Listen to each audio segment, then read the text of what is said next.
Lillah Sayyidina wa maulana Muhammad ibn Abdillah wa ala alihi wa sahbihi wa man tabi'ahu wa mawalah. Ashhadu an la ilaha illallah wahdahu la sharika lah wa ashhadu anna sayyidana Muhammadan abduhu wa rasuluhu la nabiyya ba'dah. Allahumma salli ala sayyidina Muhammadin an-nabiyil ummi wa ala alihi wa sahbihi wa barik wa sallim.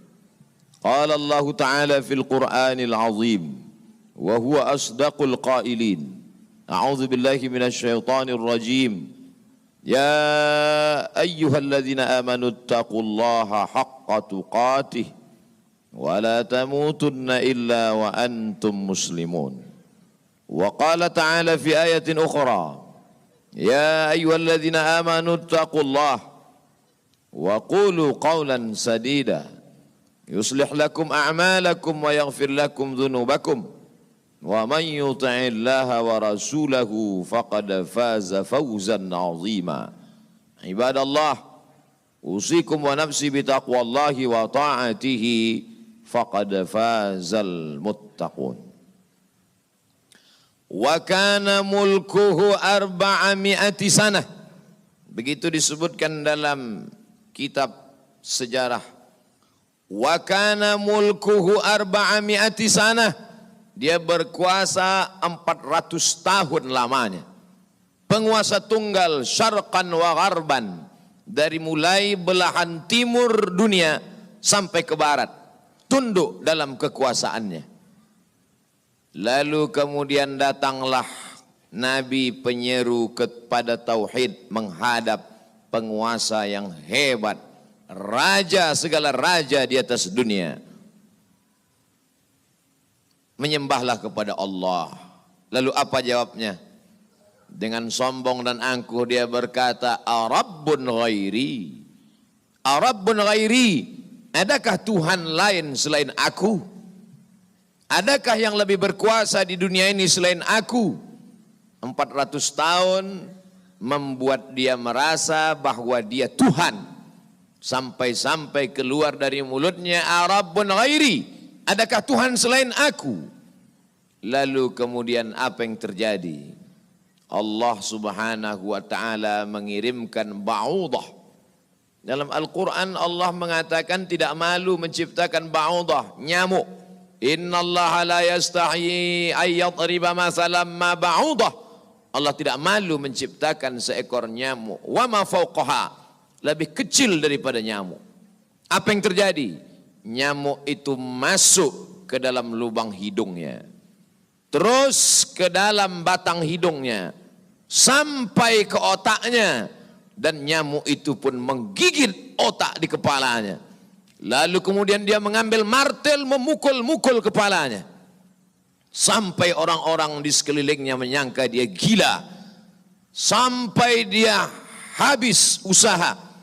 Makin sakit, tak dapat dirasakan, tak dapat diceritakan, tak dapat diungkapkan bagaimana rasanya. Dan akhirnya dia pun mati, dicatat dalam sejarah. Dia bernama Namruz. Begitu Allah bercerita tentang orang-orang angkuh dan sombong. Dia tidak mati disambar petir, dia tidak mati ditimpa batu besar, dia tidak mati karena sesuatu yang hebat, tapi dia mati karena makhluk yang hina, yang kita pun dapat membunuhnya dalam satu kali tepukan. Berpuluh nyawa nyamuk akan mati.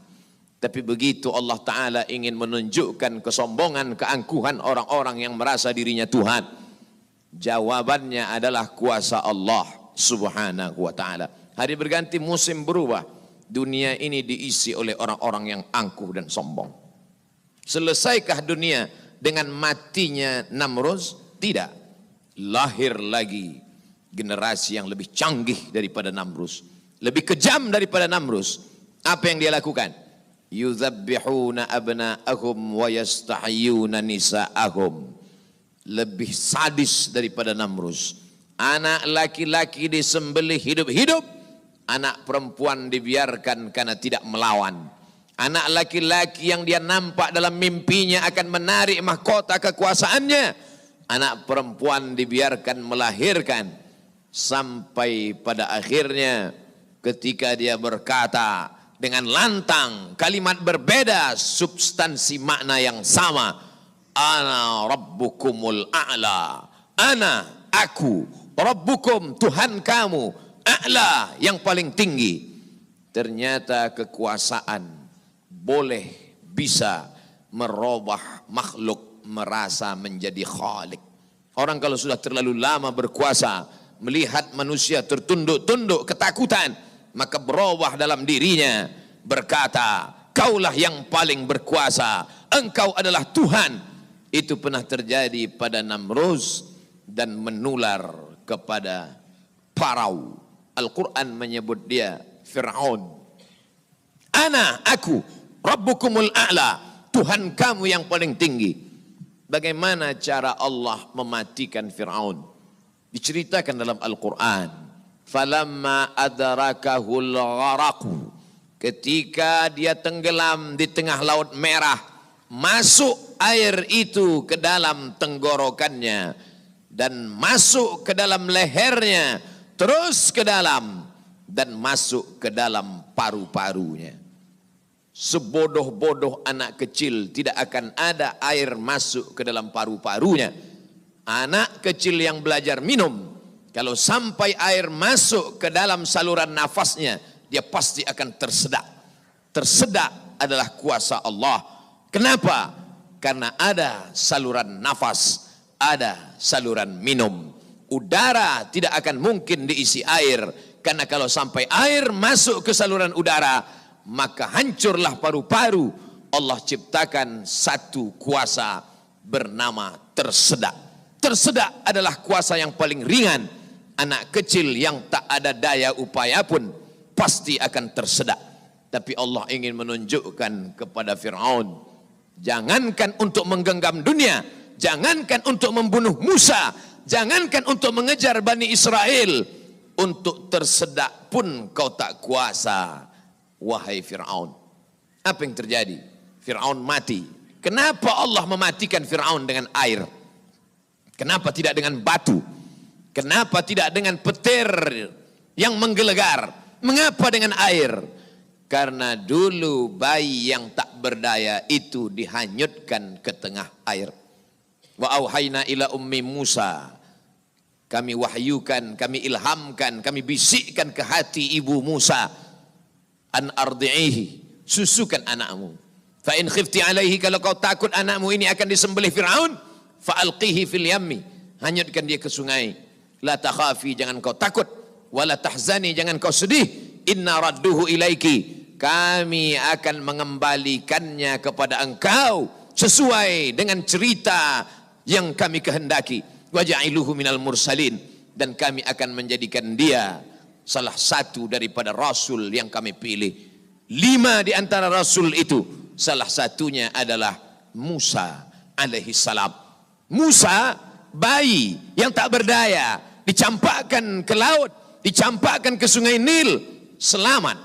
Bayi yang tak dapat berenang, bayi yang tak ada kuasa, bayi yang tak ada daya upaya, selamat di atas air. Tapi penguasa, raja di atas raja, segalanya bukti-bukti kuasanya sampai hari ini menjadi bukti. Satu di antara 7 keajaiban dunia adalah piramid yang dibangun oleh Fir'aun. Tapi ternyata air yang dulu menyelamatkan bayi Musa, air yang sama menenggelamkan Fir'aun yang amat sangat berkuasa. Sekali lagi Allah ingin bercerita kepada manusia bahwa mudah bagi Allah melenyapkan makhluk-makhluk yang sombong, yang merasa diri gagah perkasa. Manusia yang terkena penyakit amnesia, terlupa bahwa dia hanyalah makhluk, paru-parunya ciptaan Allah, udaranya titipan Allah, hembusan nafasnya dan tarikannya semua atas kuasa Allah. Mestinya dia berkata, la haula wa la quwata illa billah. Berakhir episode Fir'aun. Selesaikah dunia? Tidak. Muncul lagi mereka yang sombong-sombong. Macam-macam nama sejarah mencatat. Abu Lahab dengan bangganya berkata, sebelum Abu Lahab datang, datang lagi seorang pria perkasa dengan tentara bergajahnya bernama Abrahah. Dia ingin memindahkan Ka'bah karena baginya bisnis di Makkah harus dialihkan. Nun jauh di Yaman berseberangan dengan Laut Merah menyeberang ke Afrika. Maka ini Ka'bah harus dihancurkan. Dia bawa pasukan bala tentara sampai akhirnya pasukan gajah tidak ingin bergerak. Gajah makhluk Allah, binatang, tahu mengenal Allah Subhanahu wa taala. Dia paksa gajah itu berdiri dengan pawang-pawangnya. Akhirnya gajah itu berjalan karena amat sangat terpaksa dan di bawah tekanan. Sampai akhirnya apa yang terjadi? Datang Abdul Muttalib membawa kunci Ka'bah. Dia serahkan kepada Allah. Dia katakan di depan pintu Ka'bah, inna lihadzal baiti rabban yahmi. Sesungguhnya Ka'bah ini ada Rabb, ada Allah yang menjaga dan memeliharanya. Bukan aku yang menjaganya, kuserahkan kepada penjaganya. Inna lihadzal baiti rabban yahmi. Sesungguhnya Ka'bah ini ada penjaganya, kuserahkan dia kepada engkau ya Allah. Apa yang terjadi? Fa arsalna alaihim tayran ababil. Kami kirimkan kepada mereka burung ababil yang dibawanya tarmihim, melontar, melempar mereka pasukan Abraha bergajah bihijaratin, dengan batu-batu min sijil, yang dipanaskan di atas api neraka. Apa yang terjadi pada pasukan Abraha? Faja'alahum ka'asfim ma'kul. Mereka seperti daun-daun yang dimakan ulat. Tahun peristiwa itu terjadi disebut dengan Amul Fil, tahun gajah, tahun kelahiran Sayyidina wa Maulana Muhammad sallallahu alaihi wasallam. Hari berganti, musim berubah, isi dunia sebenarnya itu-itu saja, namanya berbeda, tapi sebenarnya makhluknya itu-itu saja. Dia pernah bernama Namrus, dia pernah bernama Fir'aun, dia pernah bernama Abraha. Selesaikah dunia? Belum. Dunia terus berlanjut, melahirkan makhluk-makhluk. Ada yang rendah hati dan tawadu, ada yang zuhud dan ridha, ada yang mencari kemuliaan Allah, ibtigha'a mardatillah. Tapi ada yang dititipkan harta dan kuasa.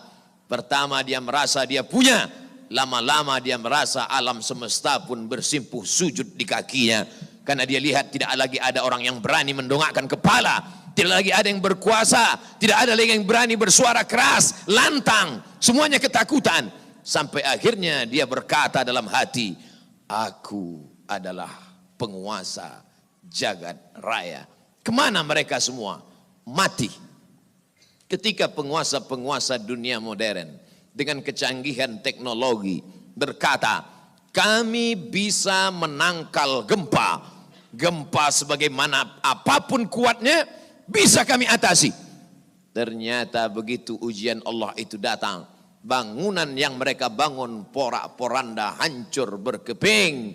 Datang lagi satu penguasa berkata, kami yang paling banyak jumlahnya di atas dunia, kami yang bisa menguasai alam semesta.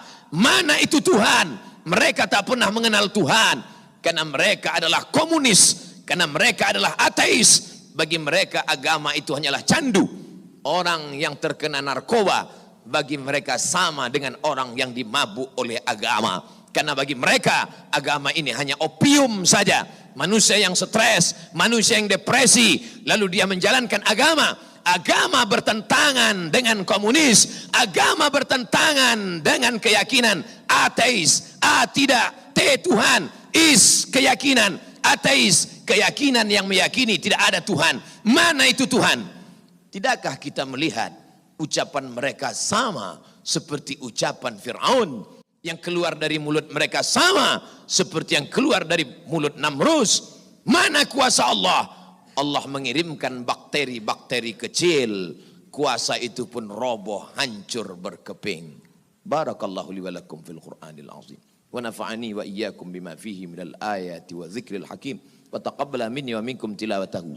Innahu huwal ghafurur rahim. اللهم صل على سيدنا محمد وعلى آل سيدنا محمد.